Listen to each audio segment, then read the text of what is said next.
Hi everyone, thank you so much for watching this video. Tycoon offers to privatize Fragrance Group at 13.8 cents per share.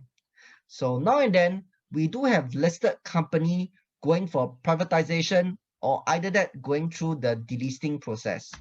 So now, if let's say you are a current shareholder, what do you have to do?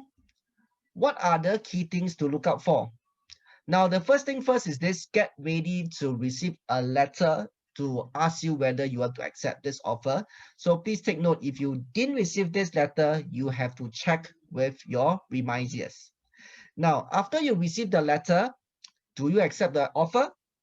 So before you make the decision, here are a few things you need to keep a lookout for. The first thing that you may want to do is to gather some information. So this is where you go to collect information about the company announcement or the privatization. sjax.com, securities, company information, company announcement.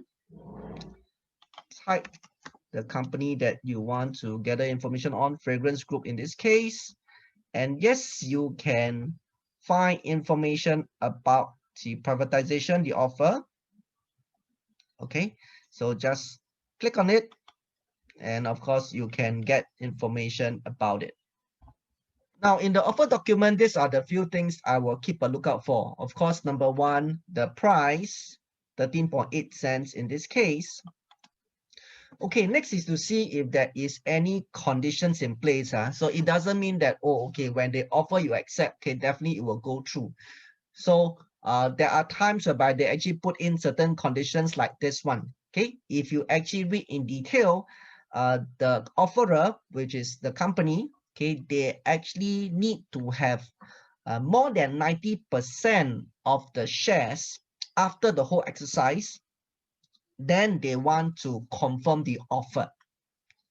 Okay, if let's say, for example, during the process, a lot of people didn't accept the offer, and after exercise, they cannot get more than 90% of shares, okay, they actually have the right to withdraw the offer, then of course, nothing happened. Okay, so this is the other thing you have to take note. The third thing that you may want to take note is that whether there is this compulsory acquisition. So basically what it says here is this: if let's say the company can get more than 90% of the share that they currently does not own, okay, they are entitled to exercise its right to do compulsory acquisition. So in this case, if let's say they exercise the rights, okay, for even for those that didn't accept the offer, they have the right to actually buy from them at the offer price. You may want to ask, why do we actually need to understand all this information? When they offer, I just accept, right?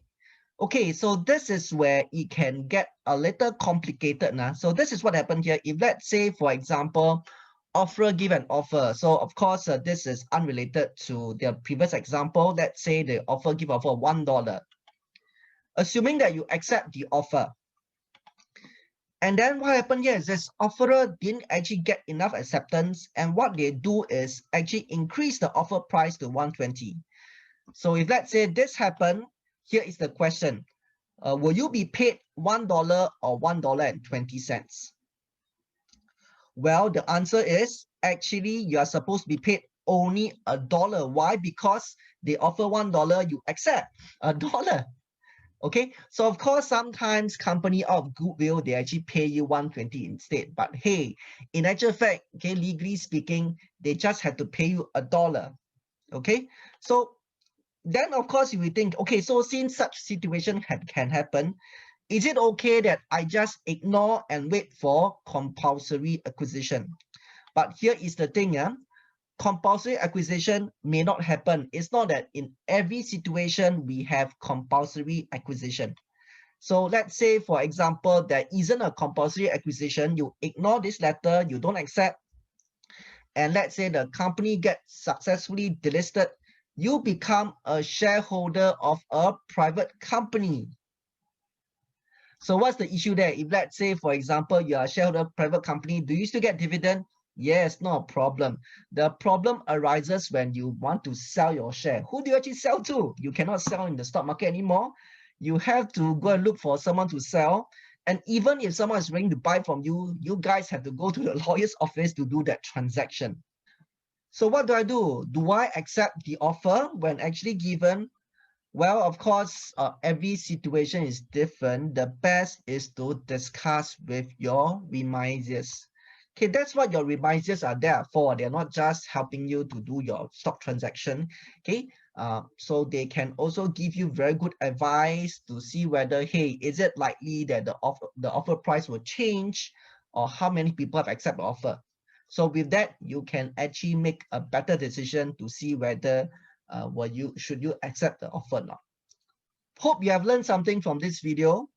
If you want us to do more of such video, do subscribe to our YouTube channel, and this will motivate us to do more. With that, take care.